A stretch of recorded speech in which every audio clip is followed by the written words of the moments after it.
നാഷണലും ഇന്റർനാഷണലുമായിട്ടുള്ള എല്ലാ കമ്പനികളുടെയും ലെൻസും ഫ്രെയിമും ന്യായമായ വിലയ്ക്ക് ലഭിക്കുന്ന കൊച്ചിയുടെ സ്വന്തം optical showroom Jesal opticals. Jesal opticals, opposite TB hospital, Karivelippady, Kochi. പഴയകാല പടക്കുതിരകൾ ഏറ്റുമുട്ടിയപ്പോൾ കാണികൾക്ക് ആവേശമായി. കാൽപന്ത് മൈതാനിയിൽ പഴയകാല പടക്കുതിരകൾ ഏറ്റുമുട്ടിയപ്പോൾ അത് കാണികൾക്ക് ആവേശമായി മാറി. ഫോർട്ട് കൊച്ചി വെളി മൈതാനിയിലാണ് കൊച്ചിൻ വെറ്ററൻസ് ഫുട്ബോളേഴ്സിന്റെ നേതൃത്വത്തിൽ ദിനേശ് കമ്മത്ത് ടീമും PJ സേവ്യർ ടീമും ഏറ്റുമുട്ടിയത്. വാശിയേറിയ മത്സരത്തിൽ ഇരു ടീമും 2 വീതം ഗോളടിച്ച് സമനിലയിലായി. തുടർന്ന് ടോസിൽ ദിനേശ് കമ്മത്ത് ടീം വിജയിച്ചു. വർഷങ്ങളായി വെറ്ററൻസ് ഫുട്ബോളേഴ്സിന്റെ നേതൃത്വത്തിൽ പഴയകാല കാൽപന്ത് കളിക്കാരുടെ മത്സരം സംഘടിപ്പിച്ചു വരികയാണ്. വെറ്ററൻ ഫുട്ബോളേഴ്സിന്റെ 26ാമത് മാച്ചാണ് ഇന്നിവിടെ ഈ വെളി ഗ്രൗണ്ടിൽ നടക്കുന്നത്. എല്ലാ വർഷവും ഈ മാമാങ്കം വെറ്ററൻ ഫുട്ബോളേഴ്സ് ഇവിടെ കാഴ്ചവെക്കാറുണ്ട്. ഈ വർഷം അതുപോലെ തന്നെ കാർണിവലിനോട് അനുബന്ധിച്ച് നടത്തുകയാണ്.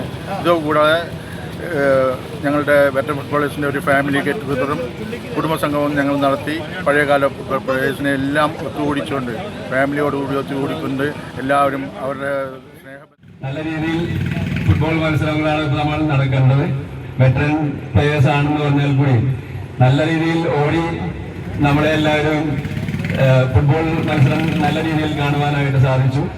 എന്നോടൊപ്പം കളിച്ച പല കളിക്കാരുമുണ്ട്, അതുപോലെ സീനിയർ ആയിട്ടുള്ള പല കളിക്കാരും ഇവിടെ കാണുവാൻ സാധിച്ചു. മത്സരം Kerala football association secretary Shaji C Kurian kick off ചെയ്ത് ഉദ്ഘാടനം ചെയ്തു. KM ഹസൻ അധ്യക്ഷത വഹിച്ചു. Michael Andrews, captain Mohandas, KM Xavier, captain CY Hamsa, KB Salam, MM Saleem, Sheju Irattakulam, Sajimon, KJ Godfrey, Babu John തുടങ്ങിയവർ സംസാരിച്ചു.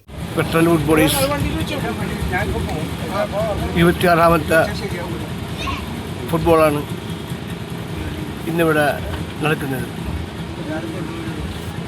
വെളി ഗ്രൗണ്ടിൽ എല്ലാ വർഷവും ഞങ്ങൾ വെറ്ററൻ ഫുട്ബോളേഴ്സ് 40 വയസ്സിന് മേലെയുള്ള ആളുകളെ ഒരുമിച്ച് കളിപ്പിക്കാറുണ്ട്. ഇന്ത്യൻ്റെ പുറത്തും ഇന്ത്യൻ്റെ അകത്തും കേരളത്തിലും ഒരുപാട് സ്ഥലത്ത് കളിച്ച പടക്കുതിരകളാണ് ഇന്നുകൊണ്ട് ഇറങ്ങിയിട്ടുള്ളതൊക്കെ നമുക്കെല്ലാവർക്കും അറിയാം. എന്നാൽ ഈ കൊല്ലം എല്ലാ ഭാഗത്തുള്ള ആൾക്കാരും വെറ്ററൻ ഫുട്ബോളേഴ്സിൻ്റെ അവിടെ വന്ന് ഒരുമിച്ച് കണ്ടുമുട്ടുകയും സംസാരിക്കുകയും അതിനോട് ബന്ധപ്പെട്ട് ന്യൂസ് ബ്യൂറോ, ഫോർട്ട് കൊച്ചി.